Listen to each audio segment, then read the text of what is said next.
नमस्कार दोस्तों, हमारे इस नई वीडियो में आपका एक बार फिर से स्वागत है। इस वीडियो में आज हम यूजीसी नेट ज्योग्राफी का जो पेपर सेकंड था और जो जून 2014 में हुआ था उसके क्वेश्चन करेंगे। हम 1 से 25 तक क्वेश्चन हम पिछली वीडियो में कर चुके हैं। उससे आगे के क्वेश्चन आज हम इस वीडियो में करेंगे। लेकिन उससे पहले जो साथी हमारे इस चैनल से नए जुड़े हैं उनसे भी रिक्वेस्ट है कि प्लीज़ चैनल को सब्सक्राइब अवश्य कर लें और बेल आइकन को दबा लें ताकि जब भी हम कोई नया वीडियो अपलोड करें तो उसका आपको नोटिफिकेशन मिले। तो चलिए स्टार्ट करते हैं आज की क्वेश्चन। चेन्नई बेंगलुरु गलियारा यानी कॉरिडोर का विकास किस पर आधारित है? ऑटोमोबाइल तथा सूचना प्रौद्योगिकी उद्योग पर आधारित है। हाल ही में नगरीय औद्योगिक विकास में प्रमुख फोकस किस पर रहा है? गुच्छ विकास पर।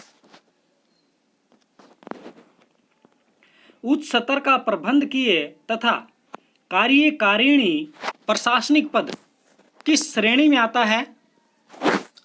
चतुर्थ गतिविधियों में, यानी कि 4th क्लास की जॉब होती हैं। कौन सी? प्रबंधकीय और कार्यकारिणी प्रशासनिक।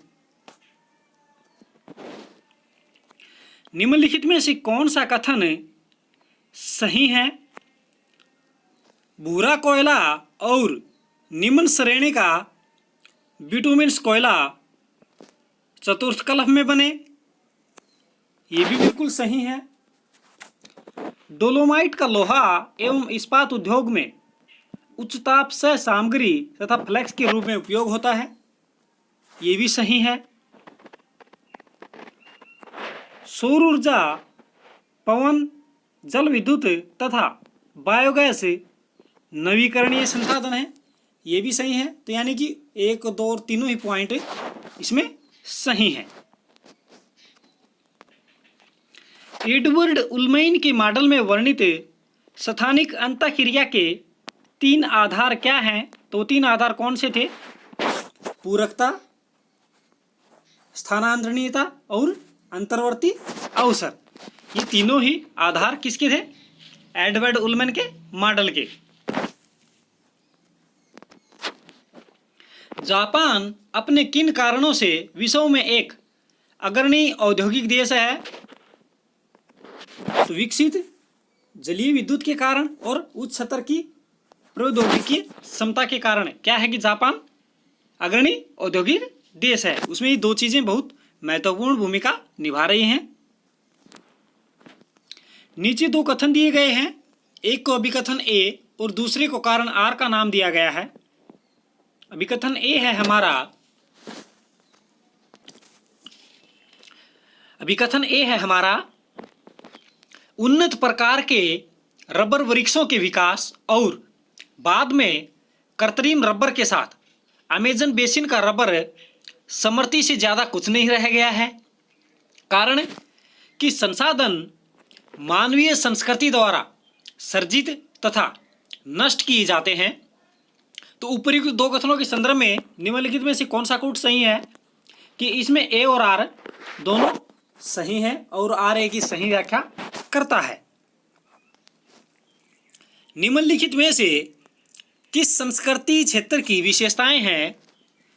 1, प्राचीन सभ्यता और क्लासिकीय संस्कृति की परंपरा। 2, प्राचीन नगर राज्यों का उत्थान। और तीसरा, कृषि और अंगूर की खेती समेत बागवानी का महत्व। तो ये तीनों ही विशेषताएं कहाँ पाई जाती हैं? भूमध्य सागरीय क्षेत्रों में। नेक्स्ट क्वेश्चन हमारा, पितृसत्तात्मक समाज और स्त्रियों की प्रभावशाली स्थिति के सह अस्तित्व की विरोधाभासी स्थिति किस जनजाति की विशेषता है? थारू जनजाति की। लोकनीति का भूगोल किसके भौगोलिक अध्ययन के साथ संबंधित है? लोकनीतियों का सर्जन और क्रियान्वयन, ये भी नहीं है। लोकनीतियों का क्रियान्वयन और निगरानी, ये सही है। लोकनीतियों का सर्जन और मूल्यांकन, ये भी सही है। और लोक नीतियों का मूल्यांकन ये पहले ही ऊपर आ चुका है, तो इसमें 2 और 3 सही हो जाएगा। निम्नलिखित में से कौन सी भाषा सेमिटो हेमिटिक भाषाई परिवार से है? हिब्रू भाषा। जो पूर्वी यूरोप पर शासन करता है वह हृदय स्थल पर शासन करता है, और जो हृदय स्थल पर शासन करता है वह विषव द्वीप को वश में रखता है। ये किसका कथन है? मैकिंडर का। हृदय स्थल थ्योरी से लिया गया है, ये हार्टलैंड थ्योरी से। तो ये किसका कथन है? मैकिंडर महोदय का। भारत में समस्त नियोजन तकनीक किसके द्वारा तैयार किए गए मॉडल पर आधारित है? पीसी महालनोबिस। भारत में जो नियोजन की जितनी भी योजनाएं बनाई गई थी उनको जो मॉडल था वो किसने तैयार किया था? पीसी महालनोबिस ने। प्रादेशिक विकास है बहु प्रकार्यात्मक उपागम। हफीस्टुंट के अनुसार प्रादेशिक नियोजन के पिछले 100 वर्षों के इतिहास में उसके विकास के मुख्य चरणों में कालानुक्रमिक अनुक्रम बताइए। तो यहाँ नीचे 4 पॉइंट दिए गए हैं, इनमें सबसे पहले कौन सा हो जाएगा? प्राकृतिक संसाधन अभिमुखता 1 नंबर पे। दूसरा हो जाएगा हमारा सांस्कृतिक प्रदेशवाद अभिमुखता।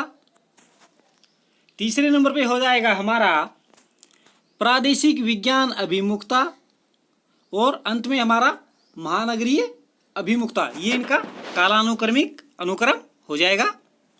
नेक्स्ट करते हैं। किसने यह व्याख्या की है कि केवल एक प्रदेश है पृथ्वी की सतह जिस पर मानवता को अपना आवास मिला है? तो ये परिभाषा किसने दी थी?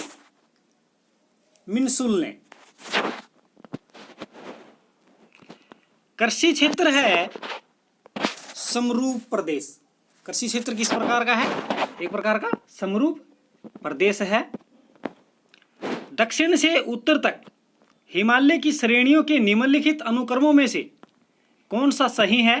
तो दक्षिण से उत्तर की तरफ जाएंगे तो सबसे पहले कौन सी श्रेणी आएगी? पीरपंजाल श्रेणी, फिर जास्कर श्रेणी, फिर लद्दाख श्रेणी, और फिर कराकोरम श्रेणी।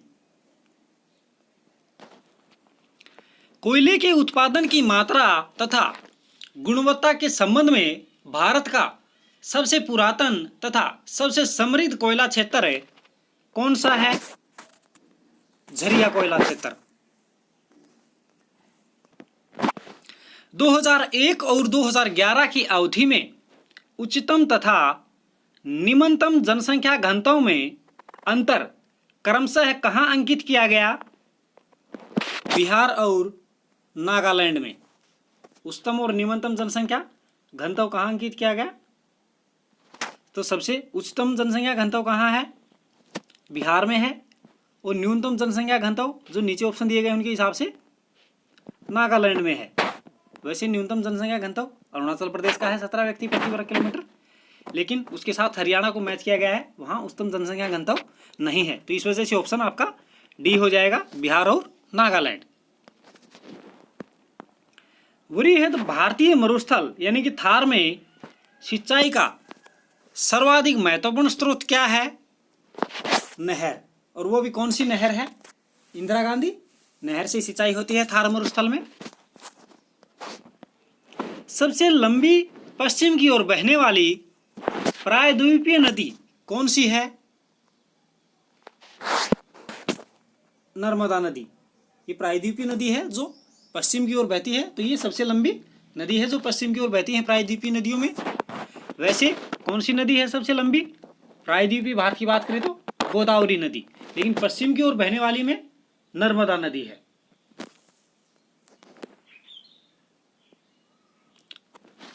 सूची 1 को सूची 2 के साथ सुमेलित करें और नीचे दिए गए कूट से सही उत्तर का चयन करें। सूची 1 में स्पेक्ट्रमी बैंड दिया गया है, सूची 2 में उनकी तरंग दैर्घ्य। तो दृश्यमान क्षेत्र तरंग दैर्घ्य हो जाएगा 0.4 से 0.7 सूक्ष्म मीटर। लगभग अवरक्त किरणें 0.7 से 3.0 सूक्ष्म मीटर, सूक्ष्म तरंग 1 मिलीमीटर से 1.0 मीटर और तापीय अवरक्त किरणें 8 से 12 सूक्ष्म मीटर।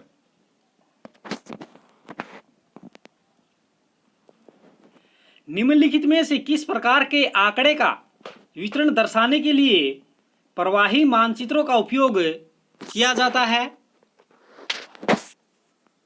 रेखा दर्शाने के लिए